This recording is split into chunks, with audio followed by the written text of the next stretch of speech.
በቻምፒየንስ ሊጉ 6 ጎሎችን ብቻ ያስተናገዱ አርሰናል ሚያዝያ 27 ትልቅ ድግስ ይጠብቀዋል። ታሪክ ራሱን ይደግማል ወይስ አዲስ ታሪክ ይጻፋል? ሰላም ጤና ይስጥልን ኩሪ መርፉ ቤተሰቦች፣ ዛሬ ሁላችንም የሚያስቆም ትልቅ ጉዳይ አለን። በ2004 ፕሪሚየር ሊጉን ያለ ሽንፈት የጨረሰው ያ የማይበገሩት መንፈስ ዛሬ በቻምፒየንስ ሊግ መድረክ በአርቴታ ልጆች ይደገም ይሆን? ወደዚህ አስደሳች ትንተና ከመግባታችን በፊት ለቤተሰባችን አዲስ ሲሆናችሁ ሰብስክራይብ በማድረግ እናንተን ታላቅነት አብረን እንድንመሰክር እንጋብዛለን።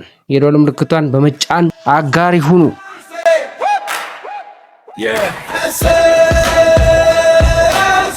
Turn the lights up.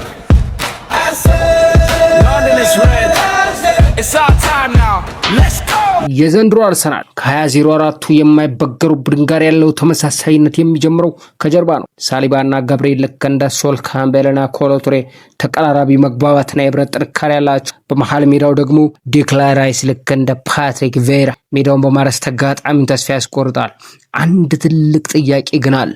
በሊጉ ያደረግነውን ተአምር በአውሮፓ መገም እንችላለን? አርሰናል ቻምፒየንስ ሊጉን ያለ ሽንፈት ቢያነሳ ምን ሊባል እንደሚችል አስባችሁታል? ከሊጉ ዘ ኢንቪዚብልስ እንደተባልነው ሁሉ ይሄንን ክብር በአውሮፓ ከደገምነው ታሪክ በወርቅ ቀለም ዘ ኢሮፓያን ኢንቪዚብልስ ብሎ ይመዘግበናል።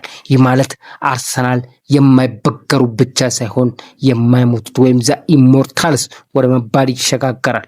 አርቴታ ቡድኑን የገነባው ለቆንጆ እግር ኳስ ብቻ ሳይሆን ለውጤትና ለእንዲህ አይነት ፐርፌክሽን ጭምር ነው።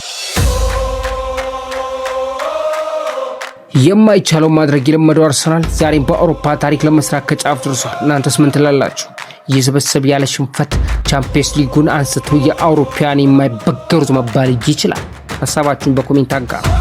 ከምኞት አልፎ ወደ እውነት የተጠጋ አንድ ሀቅ ሹክ ልበላችሁ። ፕሪሚየር ሊግ ፕላስ ቻምፒየንስ ሊግ የአርሰናል ክለብ እንደሚያነሳ እኔ በራሴ እግር ኳስ ታሪክ ልምድ ፕሪዲክሽን አይደለም፣ ስድስተኛው የስሜት ክፍሌ ተናግሮኛል።